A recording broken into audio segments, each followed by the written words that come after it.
Bienvenidos al segundo capítulo del especial de creepypastas no tan conocidos de este año. Antes de comenzar quisiera agradecer profundamente a Franco Presenda, el pintor viejo, que se ha encargado de realizar las miniaturas de los dos videos pasados y de varios más en el futuro. Por lo que si desean contactar con él ya que su trabajo es muy bueno, les dejo sus redes sociales tanto en pantalla como en la descripción de este video. Sin más, comencemos con las historias de terror de esta ocasión. Sin duda, un excelente trabajo el que ha realizado Franco con los últimos vídeos, será un placer seguir trabajando con él en el futuro. Esta vez, yo comenzaré con mi historia, esperando como siempre que sea de su agrado. Comienzo. El refugio en la montaña.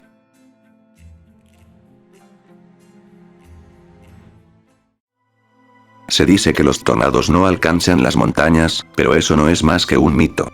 Vivo en Pasquel, en las montañas Ozark, y puedo recordar a mi madre atrincherarse cuando era pequeño en un viejo refugio excavado justo atrás de nuestra vieja casa. El refugio no era muy grande, pero con ella meciéndome entre sus brazos, cantando en voz baja y ese olor a tierra mojada que inundaba la zona, sentía como si todo fuera a salir bien. Mi padre prendía su radio y gritaba por no haber sido capaz de encontrar a los perros.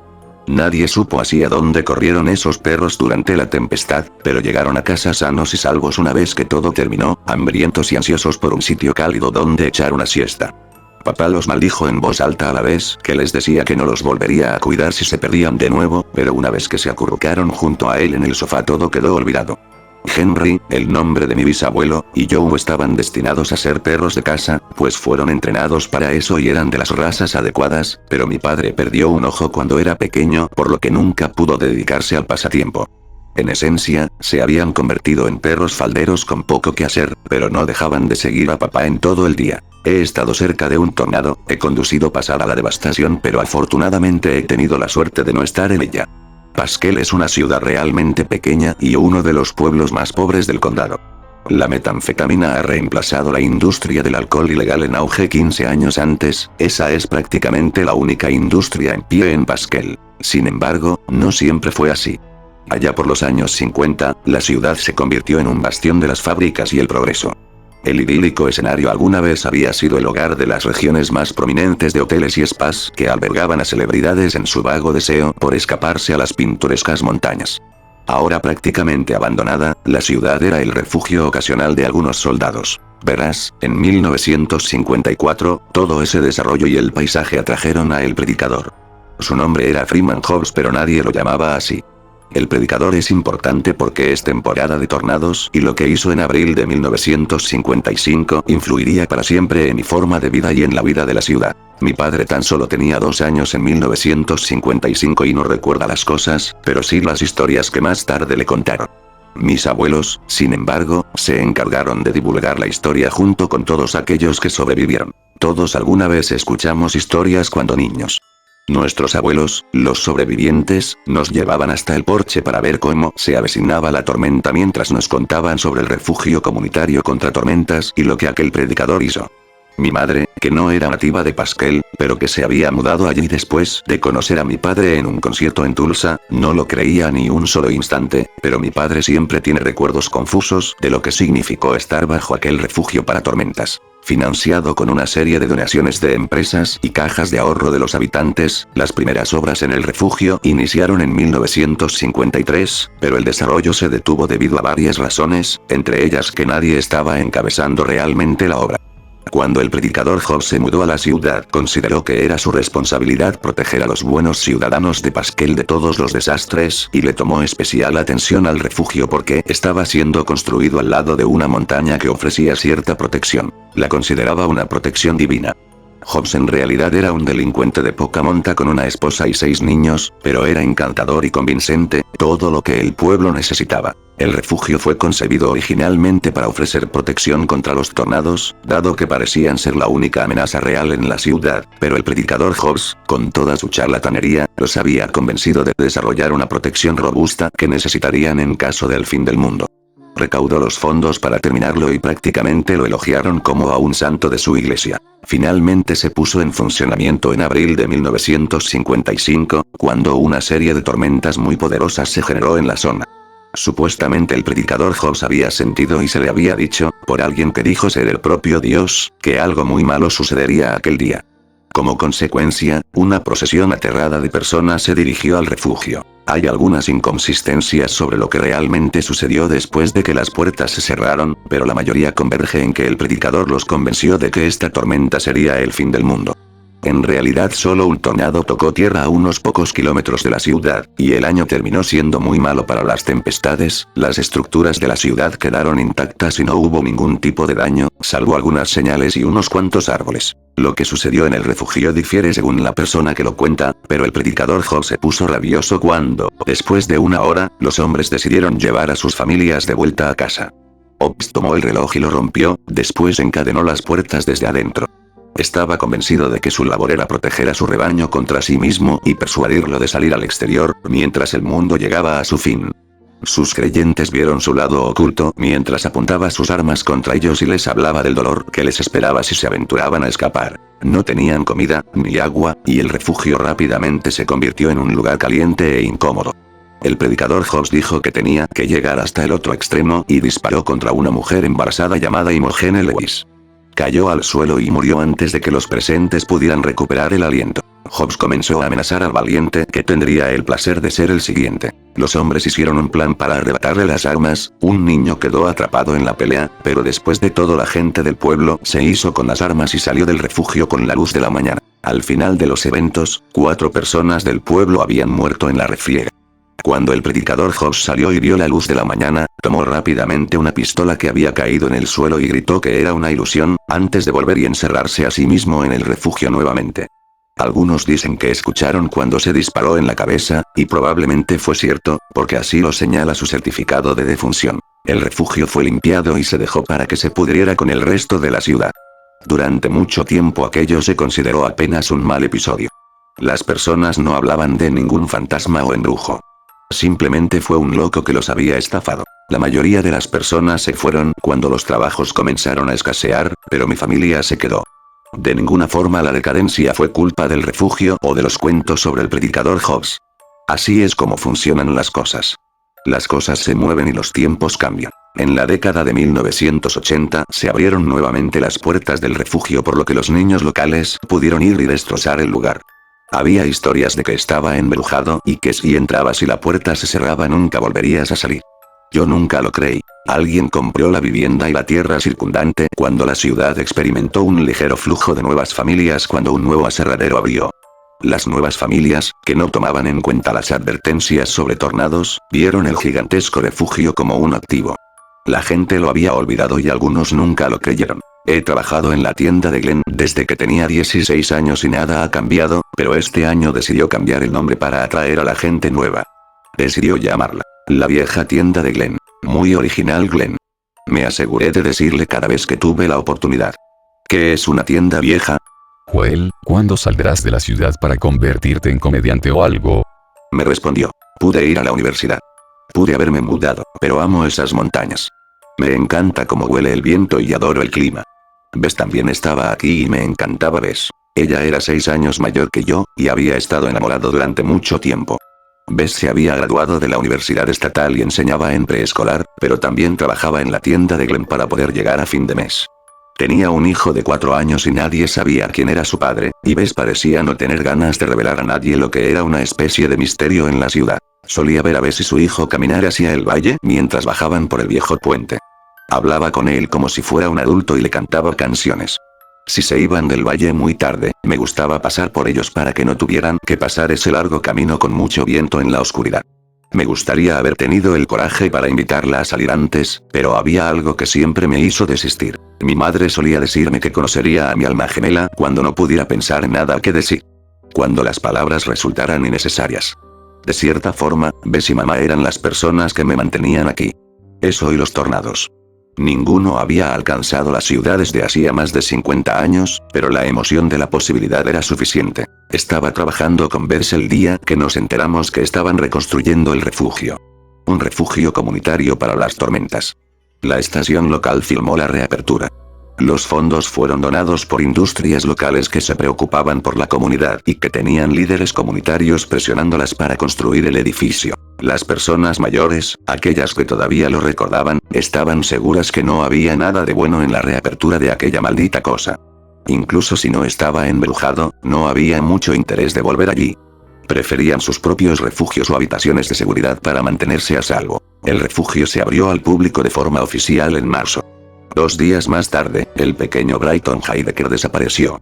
Sus amigos lo habían enviado al bosque que circundaba el refugio para encontrar algo. Finalmente tuve el valor de invitar a Bess a salir, pero no sé si se trató de una cita. Llevó a su hijo y comimos bocadillos mientras mirábamos las estrellas. Sin embargo, fue agradable. Marvin Lewood, de 89 años, desapareció al día siguiente. Le gustaba salir a pasear y vivía junto al refugio. Nunca volvería allí de buena gana, dijo la señora Lewood. Después desapareció un trabajador del aserradero. Olvidé su nombre. Unos días más tarde una alerta de tornado se emitió en el área. El nuevo refugio estaba abierto y listo para proteger a la comunidad. Llevé a Bess en su viejo Honda cuando salió de la tienda de Glenn. Estaba pensando en ir y esperar afuera. Dijeron que podría ponerse peor más tarde. Tienen una televisión adentro. Me dijo. No me sentí bien respecto al refugio. Probablemente era por todas esas historias con las que crecí. Traté de convencerla para que nos reuniéramos con mi padre. Ella me lo prometió. Fui con mi padre y esperé en el banquillo por Bess. Me cansé y le mandé un mensaje, pero no me respondió. De repente llamó y todo lo que pude escuchar fueron llantos. ¿Dónde estás?, le dije. Estaremos a salvo aquí abajo, respondió y después nada. Mi mamá y mi papá estaban peleando de nuevo por los perros. Las sirenas parecían estar muy lejos pues apenas podíamos escucharlas. El caos comenzó y pensé, apenas por un segundo, que quizá debería haber ido al refugio. Y entonces el silencio. Según los informes 20 personas entraron al refugio y jamás los volvieron a ver. La madre de Bess me dijo que se fue con su hijo al lugar diciendo que era demasiado peligroso intentar llegar a mi casa. No fue sino hasta la mañana siguiente que alguien decidió intentar forzar la puerta del lugar. Tomó horas abrir la puerta. La explicación oficial es que nunca entraron al refugio. La ciudad fue arrasada por lo que evidentemente se perdieron entre los escombros y los árboles. La explicación oficial es que nadie murió dentro de aquel maldito lugar. Hay rumores de que los vientos soplaron sobre la puerta y succionaron a todos los que estaban al interior, y que todavía están encontrando pedazos de las personas en los condados cercanos. Mi familia y la mayoría de la ciudad tiene la certeza de que si entras al refugio jamás saldrás. El predicador Hobbs se asegurará de eso. Estuve allí cuando lo cerraron para siempre. Me llevaba muy bien con el guardia que me preguntó si quería ir a echar un último vistazo. Quizá podría encontrar algo que alguien había perdido. Quizá por un momento pensé en decir adiós a Bess. Me quedé allí parado, con los sonidos de los hombres que hablaban afuera. Era solo una habitación. ¿Hay algo?, dijo mi amigo mientras bajaba. Nada. Mientras cerraban la puerta, quizá fue la luz, pero juro que vi allí, de pie, a un grupo de personas. Ella me miró y luego se cerró la puerta. Cerraron el refugio, a la espera de que las personas vuelvan a olvidar. Una historia con un final misterioso. Ese refugio de seguro que era del diablo. Mi historia es un poco corta, pero de todas formas, realmente espero que les guste. Comienzo. La casa de los niños.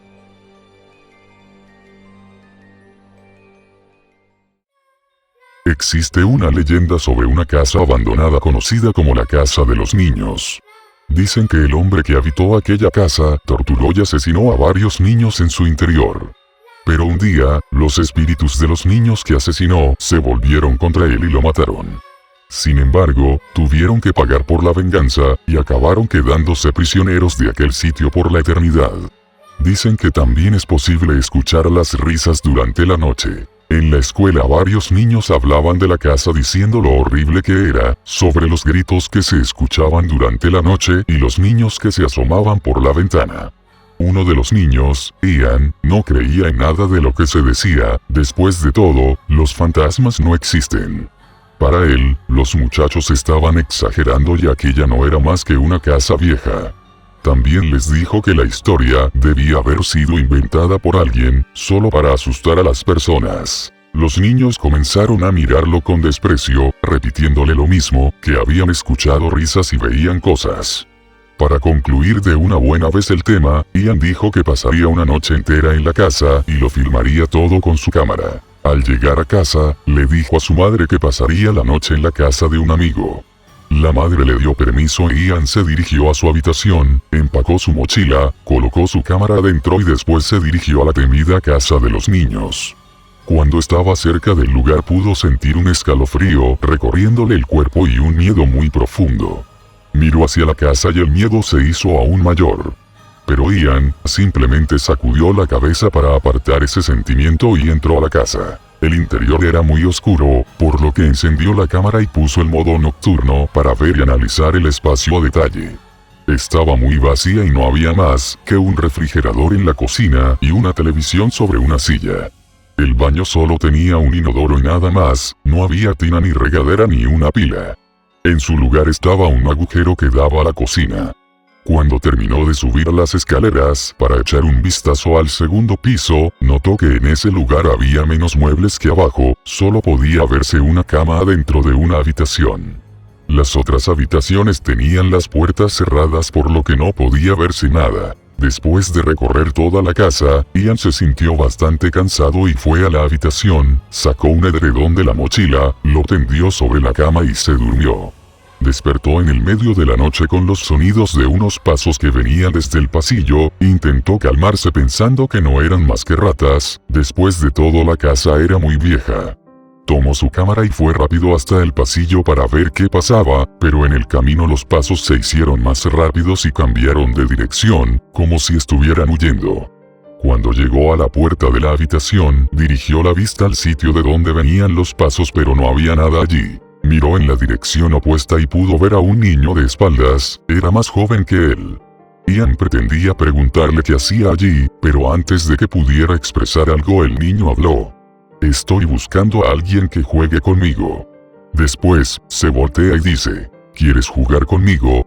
Fue entonces que Ian pudo ver sus ojos completamente negros y una sonrisa estampada en su boca. El niño que solo había ido a pasar la noche en la casa corrió lo más rápido que pudo, en el escape regresó a ver, pero el pequeño había desaparecido, sin embargo su risa continuaba haciendo eco en todos los rincones de aquella construcción.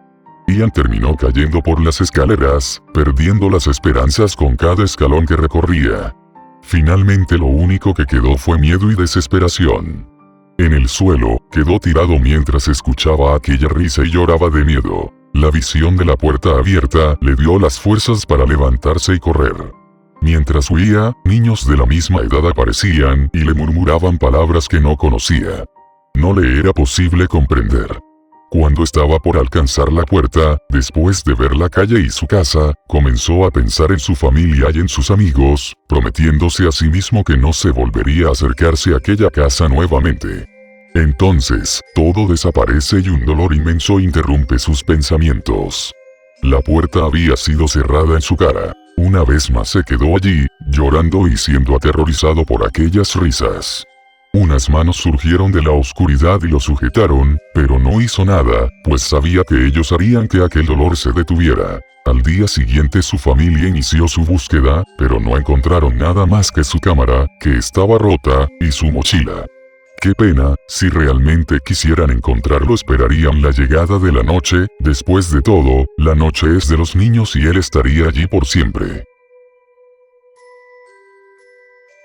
Eso te deja una importante lección, no debes de meterte a casas embrujadas para impresionar a tus amigos, o te violarán los niños muertos. Esta vez yo he quedado en último lugar para contar mi historia, pero espero que les guste, por lo que sin más que decir, comienzo. La danza de los muertos.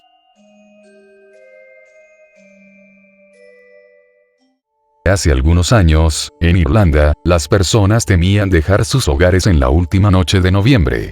Se creía que, en aquella noche específica del año, los muertos se levantaban de las tumbas y atacaban a los vivos. Si eras un desafortunado andando por las calles durante esa noche, no deberías voltear a ver, pues los fantasmas te estarían persiguiendo y si llegabas a hacer contacto visual, con toda seguridad terminarías muerto. Situada frente a las costas de Irlanda, existe una isla que los lugareños llaman Isla del Tiburón, a pesar de que su nombre original en irlandés era Inisairik. Actualmente la isla está deshabitada, pero hasta hace unas décadas las personas solían pasar sus vidas enteras en aquella pequeña isla y una de ellas era una joven llamada Kathleen. Una noche de noviembre, Kathleen caminaba de regreso a su casa. El camino era largo y la joven se cansó de tanto andar, por lo que decidió sentarse un poco para recuperar fuerzas. Era una noche fría y oscura y el rocío gélido le producía escalofríos que recorrían su espalda. La joven volteó a ver y se percató de que se había apoyado sobre uno de los muros del cementerio de la iglesia. Con la luz de la luna, aquellas lápidas parecían un campo de huesos blancos. De repente, vio a una figura surgir desde la oscuridad. Tuvo que ponerse una mano en la boca para ahogar un grito de sorpresa que comenzaba a gestarse. A medida que la sombra se aproximaba, se dio cuenta que se trataba de un joven con la piel clara y muy pálida. ¿Quién eres? Preguntó Kathleen. Mírame bien. Respondió el joven. ¿No me reconoces? Hay algo familiar en ti. Respondió la muchacha. Mira más de cerca. Dijo el desconocido mientras permitía que la luna iluminara su rostro. Ahora sí me recuerdas. Sí, te conozco. Titubeó Kathleen, con una voz reducida a un susurro aterrorizado. Eres Brian. Pero tú, te ahogaste el año pasado cuando ibas a pescar. ¿Cómo es posible que estés aquí? Mira. Dijo él, mientras apuntaba a una colina en las proximidades. Es por eso que estoy aquí. Kathleen miró en la dirección indicada y vio unas luces tétricas del otro lado de la colina, danzando como luciérnagas en medio del campo. Cuando tuvo el valor de acercarse, vio que eran personas. Hombres, mujeres y niños, vestidos completamente de blanco, con los rostros pálidos y melancólicos como en una procesión funeraria, todos bailando al ritmo de la música de unas flautas invisibles. Kathleen miró más de cerca y pudo ver a una niña que había muerto el año anterior seguida de un hombre que ella conocía y que había fallecido mucho tiempo antes. Para su horror, reconoció a cada uno de ellos. Todos los bailarines, hombres, mujeres y niños, eran personas que habían muerto en aquella isla, tanto tiempo en el pasado como la joven podía recordar. Aquella visión le heló hasta los huesos. De repente, la música se detuvo. Todos los rostros fantasmagóricos se dirigieron hacia ella. Levantaron sus brazos, extendieron sus cadavéricas manos y comenzaron a agitarlas para que se uniera a ellos. Sus expresiones cambiaron y se hicieron hediondas, sonrisas maléficas podían distinguirse en todos los rostros. Ahora, le dijo el joven. Corre por tu vida, porque si logran llevarte a la danza de los muertos, jamás podrás salir. La aterrorizada joven se volteó para correr, pero en aquel momento, los espíritus flotaron en su dirección y unieron las manos, formando un círculo a su alrededor. Inclinaban sus cabezas hacia atrás en una carcajada silenciosa y la miraban con ojos que parecían querer apoderarse de ella y llevársela lejos. Kathleen quedó paralizada, temblando, mientras los risueños muertos se agrupaban a su alrededor, girando cada vez más rápido a medida que se acercaban más y más. Comenzó a marearse al mismo tiempo que los rostros pálidos se convirtieron en un remolino blanco y luego se desmayó, cayendo pesadamente en aquel terreno baldío. A la mañana siguiente, Kathleen despertó en su propia cama. Cuando vieron que no regresaba, uno de sus hermanos salió a buscarla. Y la encontró inconsciente dentro de un círculo de piedras en la colina. La familia de Kathleen se reunió en torno a la cama. Podían ver que el rostro de la joven había sido drenado de cualquier color y estaba tan delgada que apenas si podía moverse. La pobre se encontraba tan pálida y apática como los muertos. Llamaron a un médico, que llegó lo más rápido que pudo. Hizo todo lo que estaba en sus manos para salvarla, pero no había solución. Cuando la luna se puso aquella noche y mientras su familia rezaba a su lado, Kathleen empezó a escuchar los débiles sonidos de una música suave, flotando junto con la brisa. ¿Están escuchando? Preguntó Kathleen con total franqueza. ¿Qué significa? La familia fue hasta la ventana para ver quién tocaba la música, pero no vieron nada más que aquellos campos desolados y vacíos hasta donde alcanzaba la vista. Entonces, Kathleen se sentó en su cama y empezó a gritar. Mamá, mamá, los muertos han venido a buscarme. Ya están aquí. De repente, la música se detuvo y cuando regresaron al lado de Kathleen, la joven había muerto. Allá afuera, en el medio de la noche, nadie vio aquella figura blanca y pálida de una joven, danzando en dirección a la colina, iluminada por la luz de la luna. Y bueno amigos, esto ha sido todo por esta noche. Espero que las historias hayan sido de su agrado, y los invito porque todavía queda terror extra. Nuevamente agradecimientos a Franco Presenda, quien se ha encargado de realizar las miniaturas de los últimos 3 videos. Así que sin más, nosotros nos despedimos para vernos el próximo viernes. Y recuerda, hay cosas allá afuera que quieren hacerte daño, pero lo que está detrás de ti tampoco es muy amigable.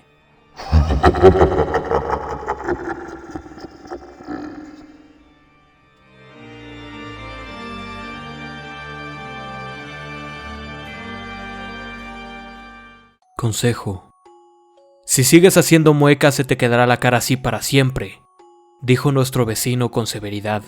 Seguimos gritando de todas maneras, en vano, mientras él seguía cubriendo nuestros cuerpos con cemento.